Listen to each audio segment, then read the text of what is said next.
Hello, good evening. Hello, good evening. Kayan, naka-loudspeaker ka ba?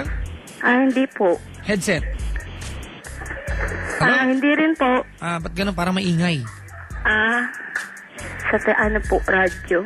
Pakihinaan po yung radyo? Pahinaan po. Sige po. Patayin na lang po. Ay, patayin. Opo. Okay, kainin po natin. Patayin po. Kasi nag-feedback po eh. Sige po. Dali po Papatay na lang. Okay po. Baka magalit po si Rudy P. Hindi naman po. Yung dami natin engineer ngayon ha. Rudy P, Capuroy, si Lunching, wala. Masama pakiramdam. Alright, dali. Kayan. 19 years old. Opo. Anong ginagawa sa buhay? Nagtatrabaho. Ano hanap buhay ni Kayan? Hanap buhay. Office clerk. Kala ko hindi mo alam eh. Nakabahan ako. Ay, malakas po yung radyo. Malakas po ba? Opo, ang hirap nyo naman po kausap. Papatay daw. Kahit hinaan lang po. Hinaan na lang. Ano po, pahinaan na lang?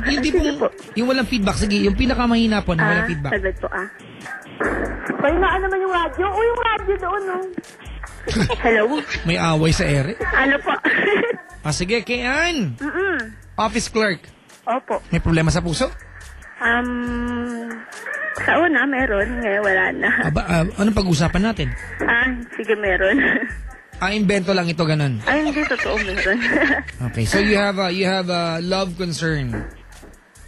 Meron din. Ano ba talaga, te? Hindi, meron. Meron ba, wala? Meron. Sige, kwento mo ako. Bali dati, may boyfriend ako. Ngayon, wala na. Bakit iniwan ka? Oo, iniwan ako. Masama ugali mo, bakit? Ha? Masama ugali mo? Hindi naman. Hindi naman. Ba't ka iniwan? Mabait naman ako kahit pa paano. Sige. Hindi ko alam, no reason. Iniwan ka lang. Gano'ng katagal na kayo?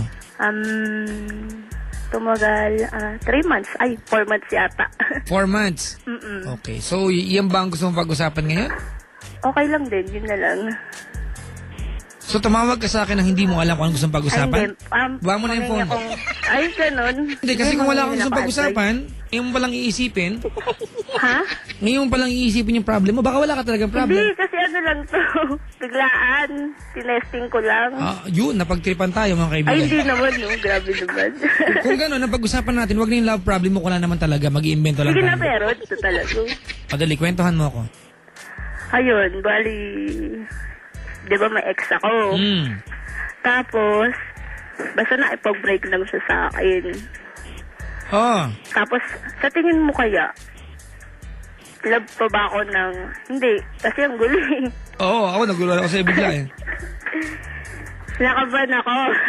Ako din, kinakabahan na ako sa'yo. Bakit naman? Yung wala ka naman talagang love problem, te. Hindi, meron nga. Sige, dali, kwento. Hindi, kasi ganito po yun. Yung boyfriend ko dati, kasama ko sa work. Tapos, nung kami pa, biglang dumating yung ex niya dati. Ikaw, sa tingin mo, ano mas love mo, yung ex? Kasi kaya kami nag-break. Okay, ate, stop. Sige. Alright. Gusto mo bang tanungin sa akin kung love ka pa rin niya o hindi? Oo. Palagay mo kaya kong sagutin yan? Ay, hindi. Yun pala. Ako makakasagot. Kasi siya yung di ba? Kung love ka pa niya o hindi, sa kanya mo tanungin. Kung may nararamdaman ka kahit anong koneksyon or spark, di ba? Malamang love ka pa niya. O di naman kaya, kung meron kayong communication, di ba, pwede kang mag-assume na baka. Hindi ko sinasabing oo, di ba? Pero kung wala naman, gusto mo lang isipin to lalaki to ngayong gabi, di ba? I think, kung mahal ka pa niya o hindi, it's no longer the question. Hindi, ganito kasi yung sitwasyon. Ikwento mo nga sa akin ng buhat. Sige. Bali, di ba may boyfriend ko dati, 4 months kami. Nakabahan kasi ako. Mag-joke lang muna. Hindi, basta yun, bakit nawala? Bakit nawala? Andito ako, te. Nandiyan ka ba? Wala na. Kasi, hindi ganito kasi sitwasyon. Bali, kawork ko yung ex ko. Tapos, kawork ko rin yung dati niyang girlfriend. Tapos, kaya nababalitaan ko yung ex ko, may bago na. Ibig sabihin, kaya, bakit ba nakikipag-break yung lalaki sa babae? Wala naman kasing pattern yan, ate. Ha? Walang pattern yan. Walang pattern, ganun ba? Kanya-kanyang dahilan tayo, di ba? Bakit tayo nakikipaghiwalay? Bakit tayo nagbo-boyfriend? Kanya-kanyang dahilan tayo, di ba? Ibig sabihin ayaw niya na sa akin. Kaya ganun. Siguro. Ayaw niya sa'yo, kaya masama ugali mo. Hindi ko alam. Tama ba ugali? Hindi kaya. That I cannot tell kasi, di ba? I cannot confirm that to you. Kaya ako. Bakit ka nahiya? Wala. Papa Jack, wala naman talaga problema yung caller mo. Nag-iimbento lang yan. Ganon. Text dito, nag-text. Eto, Papa Jack, kaya siya hiniwalayan ng BF niya. Magulo siya. Ganon. Tama. Kamote. Kamote, dun sa IFM yun. Pang umaga nila. Sorry. Hindi nga, Papa Jack.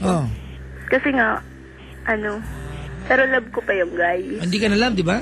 Love ka ba niya? Ganun ba? Ibig sabihin, pag di niya na ako love, kailangan iwasan ka na. Ha? Iwasan na. Magkatrabaho pa rin ba kayo hanggang ngayon? Opo. Ganun. Sila na nung girl niya ngayon? Ha? Sila na nung girl? Girl na? Present? Oo. Yung katrabaho mo? Yung dati niya. Oo. Ano? Di ba nga naghiwalay kayo kamo kasi bumabalik yung ex niya, nakatrabaho nyo rin? Hindi. Hello? Hello? Sige ate, kausapin mo muna yung mga tao dyan, balikan mo na pag ano. May girlfriend na siya. Oo. Di tigilan mo na siya. Huwag ka nang mag-antay pa. Meron na pala siyang iba eh. Ano po? Sabi ko, meron siyang iba, di ba? O di, wag ka nang umasa pa. Move on. Move on with your life. Di ba? Kasi hindi na maganda na siya, nakapag-move on na, nagawa na niya magmahal ng panibago, ikaw nag-aasa pa. Ay, di na rin ako aasa. Bakit pinag-uusapan natin siya ngayon? Sige. Di ba? Kasi kahit iwasan ko siya, magkatrabaho, pwede, magkatrabaho kayo. Yun yung consequences pag nagkaroon ka ng shoota, nakatrabaho mo. Kaya nga, hirap pala nun. Kaya hanggat maaari, iwasan po yung corporate affair, di ba? Kasi pag naghiwalay kayo, damay-damay lahat. Kaso yung okay lang naman kung di na siya maipagbalikan sa akin kasi masama na maugali niya. Yung pala ate, okay lang pala hindi ka magbalikan eh. Bakit siya yung gusto mong pag-usapan yung gabi? Wala. Oo, kasi alam mo ate, ganito sa TLC po, 3 lang po yung 5 lang, 4 hanggang 5 callers lang tayo gabi-gabi. Diba? O ngayon, wala naman kwenta yung pinag-usapan natin. Sayang isang call. Kasi wala ka naman talagang problema, nag-invento ka lang eh. Salamat sa pagtawag. Sige. Ayan, mga kaibigan, si Kian po yan. Nang nabotas, ayan.